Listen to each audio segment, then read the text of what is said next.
नमस्कार दोस्तों, स्वागत है आप सभी का हमारे चैनल में। आज के इस वीडियो में हम चर्चा करेंगे छत्तीसगढ़ की मिट्टियों के बारे में। इसमें हम जो सामान्य जो वर्गीकरण है उसके बारे में चर्चा नहीं करेंगे, जिसमें हम लाल पीली मिट्टी, लाल दोमट मिट्टी आदि का चर्चा करते हैं। इसमें हम जो प्रादेशिक वर्गीकरण है उस पर बात करेंगे। ठीक है, तो मिट्टी क्या होता है सबसे पहले ये जान लेते हैं। चट्टान का जो चूर्ण है उसका ढेर नहीं होता मिट्टी, बल्कि मिट्टी पृथ्वी के ऊपरी सतह की एक महत्वपूर्ण परत होती है जिसमें सतत परिवर्तन और विकास होता है।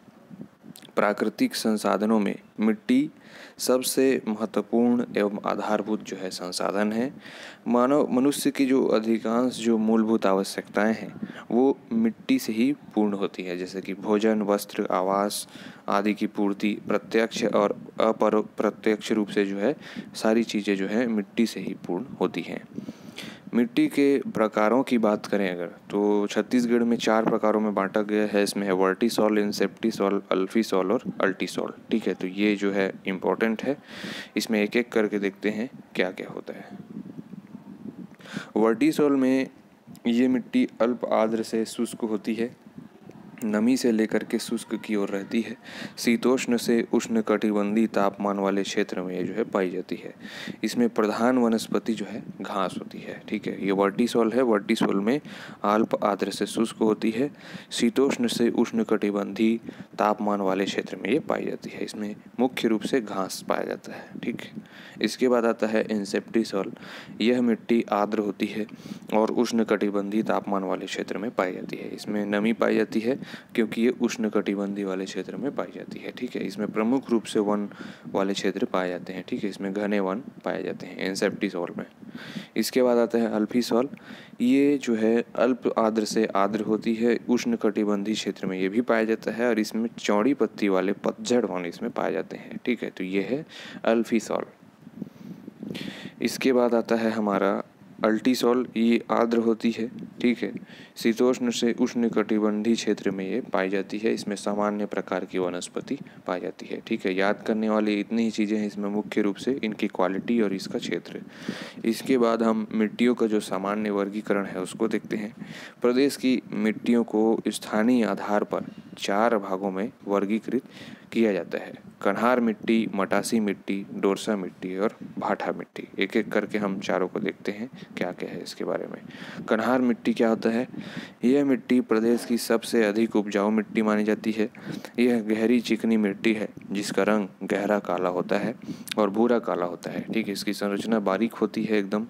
इसमें चूना, पोटास, एल्युमिनियम, पोटास तथा लोहे की मात्रा अधिक होती है और फास्फेट, नाइट्रोजन और जीवाश्म का इसमें कमी पाया जाता है। तो क्या चीज़ अधिक होता है और क्या कमी पाई जाती है ये आपको याद रखना है, और इसका जो कलर है वो याद रखना है कि ये काले रंग का होता है या फिर भूरे रंग का होता है। और इसमें लोहे की मात्रा अधिक होती है और चूना और एल्युमिनियम के पोटास वाले यौगिकों की मात्रा अधिक होती है।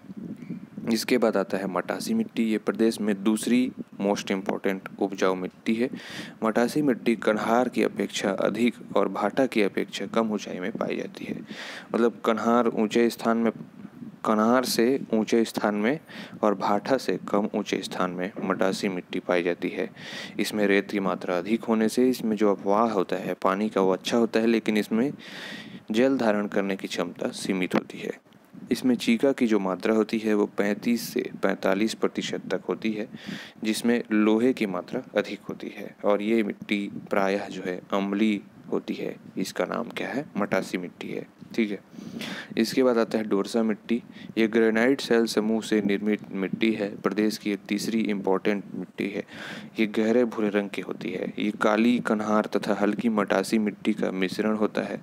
इसमें 2 कैटेगरी होती है। पहली में कन्हार की मात्रा अधिक और मटासी की मात्रा कम होती है, और दूसरे में मटासी की मात्रा अधिक और कन्हार की मात्रा कम होती है। ठीक है, तो पहली श्रेणी की मिट्टी अधिक उपजाऊ मानी जाती है और कन्हार मिट्टी की अपेक्षा डोरसा मिट्टी जो है हल्के रंग की होती है, यानी उससे कुछ फीका ये कलर इसका होता है।